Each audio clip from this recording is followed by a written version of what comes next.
আজ 13 এপ্রিল। আপনি কি জানেন আজকের দিনের উদ্দেশ্য গুরুত্বটা কি? আজকের দিনে কি হয়েছিল? আজকের দিনে 1772 খ্রিস্টাব্দে ওয়ারেন হেস্টিংস বাংলার প্রথম গভর্নর জেনারেল হিসেবে নিযুক্ত হন। আজকের দিনে 1855 খ্রিস্টাব্দে ঈশ্বরচন্দ্র বিদ্যাসাগরের দ্বারা বর্ণ পরিচয় প্রথম প্রকাশিত হয়।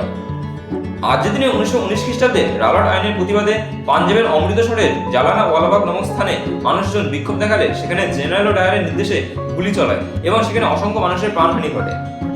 আজকের দিনে 1919 খ্রিস্টাব্দে প্রথম বিশ্বযুদ্ধ শেষে মিত্রশক্তি ও জার্মানির মধ্যে ভাষায় চুক্তি স্বাক্ষরিত হয়।